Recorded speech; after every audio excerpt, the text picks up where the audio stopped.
Bismillahirrahmanirrahim. Assalamualaikum warahmatullahi wabarakatuh. Waalaikumsalam Waalaikumsalam warahmatullahi wabarakatuh. wabarakatuh. Alhamdulillah, salatu wassalamu ala rasulillah, la hawla wa la quwwata illa billah. Allahumma salli wa sallim ala sayyidina Muhammadin wa ala alihi wa sahbihi ajma'in nama ba'd. Yang saya hormati, saya banggakan Bang Adi Asbar, doktor insyaallah, selaku Ketua Akintek LH DPW PKS DKI Jakarta. Yang saya hormati narasumber kita, diantaranya ada Ibu Profesor Dr. Siti Zuhro, jika sudah hadir. Selamat siang dan salam sejahtera. Juga kepada Bapak Dr. Yayat Supriyatna, ya, pakar tata kota dari Trisakti yang saya cintai, saya muliakan. Ada Ustadz kita, politisi kita, kebanggaan PKS, Ustadz Dr. Mardhani Alisera, ya, yang sedang di Bali. Juga kepada rekan saya, anggota DPRD DKI Jakarta, Bapak Dr. Andes Haji Muhammad Taufik Zulkifli, dan seluruh peserta yang saya muliakan, saya banggakan. Alhamdulillah, semua alhamdulillah, puji bagi Allah, pada siang ini dengan izinnya kita bisa mengkaji, hadir bersama dalam rangka membedah, ya, memahami, ya, undang-undang Provinsi Daerah Khusus Jakarta. Saya berterima kasih kepada Bang Andi Asbar yang dengan semangat, dengan segala kesibukan masih mampu menghadirkan webinar yang sangat menarik tema pada hari ini. Sesuai dengan Undang-Undang Nomor 3 Tahun 2022 tentang IKN, yang kemudian ada perubahan pada Undang-Undang 21 tahun 2003 yang mengharuskan adanya perubahan Undang-Undang 29 tahun 2007 tentang pemerintahan daerah khusus ibu kota Jakarta, yang kemudian terlahirlah Undang-Undang Provinsi Daerah Khusus Jakarta nomor 2 tahun 2024. Ya, tentu kita selaku warga Jakarta dan para pejabat publik di Jakarta, ya, harus memahami betul, ya, muatan konten dari undang-undang ini. Ada beberapa catatan yang nanti barangkali kita ingin gali dari para narasumber kita. Yang pertama, saya melihat ada istilah mandatory spending, ya, pada pasal 15 ayat 7, itu dana yang diberikan di kelurahan sebesar 5%, ya. Dan ini harus kita pahami bersama bagaimana pemanfaatannya dana tersebut, ya. 5% dari APBD kita, APBD Jakarta. Ya, jangan sampai dana ini seperti dana kelurahan, dana desa yang telah banyak menyeret kepala desa terhadap pemanfaatan penggunaan dana desa. Mudah-mudahan mandatory spending 5% dari APBD yang diberikan kepada kelurahan, ya, nanti dapat digunakan, ya, ada SOP, ada standar penggunaan sehingga dapat bermanfaat, ya, seperti yang diamatkan dalam undang-undang untuk kepentingan masyarakat Jakarta. Yang kedua, Jakarta disebutkan sebagai kota global, ya, dan ini berdampak yang sangat signifikan terhadap bisnis di Jakarta, ya, yang terkoneksi dengan dunia global, ya. Yang diantaranya juga kepada para pelajar Jakarta, ya, yang tentunya harus bersiap diri, ya, terhadap skill, kemampuan, kompetensi yang disyaratkan sebagai kota global, ya. Sebagai contoh misalnya di Singapura, ya, sepertiga tenaga kerja yang ada di Singapura adalah tenaga kerja yang sebagai kota global, ya.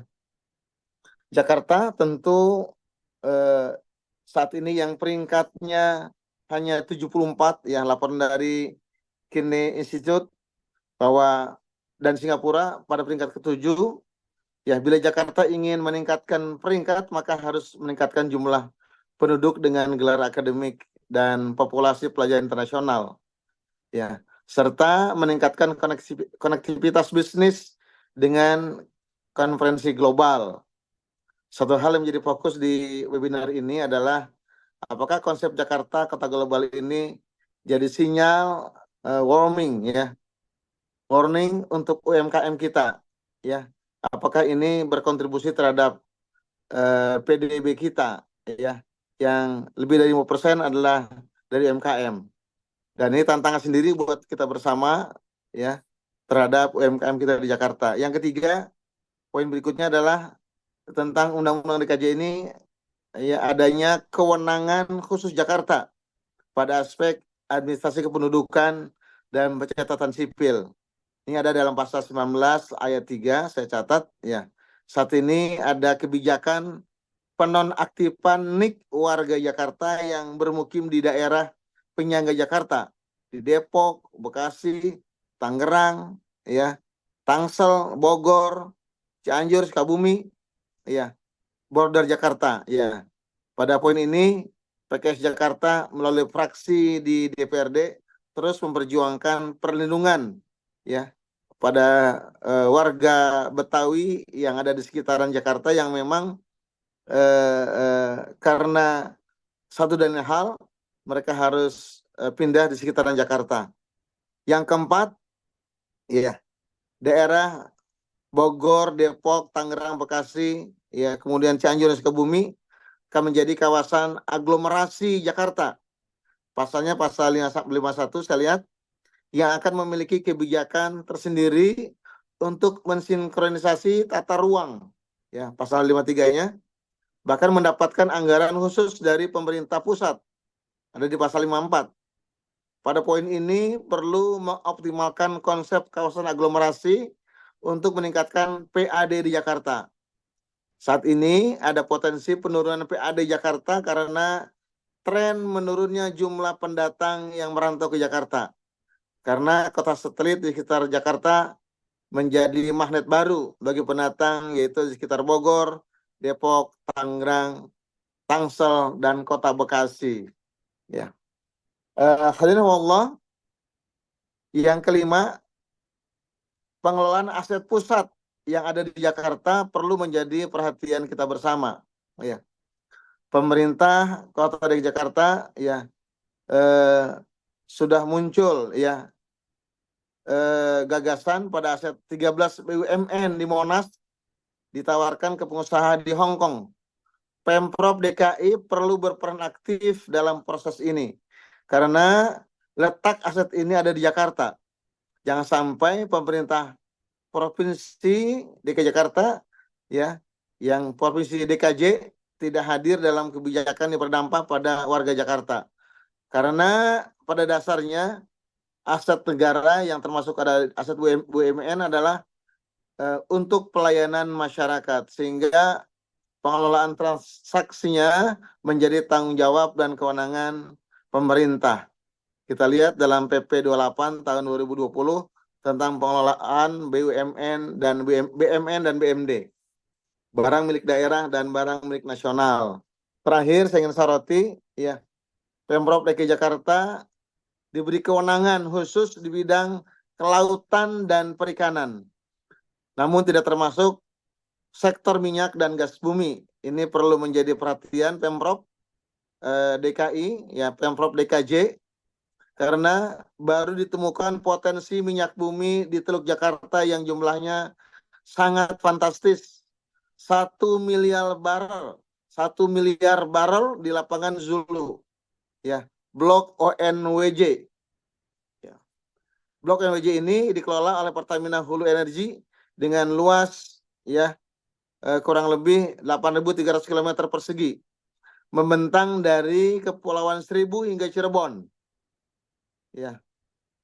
PI, Party Passing Interest, ya, di KKS, kontrak kerjasama, ya yang diberikan yaitu sekitar 10%. Ini harus betul-betul ditangkap oleh Pemda DKI Jakarta ya, yang nantinya bisa digunakan untuk meningkatkan kesejahteraan warga Jakarta.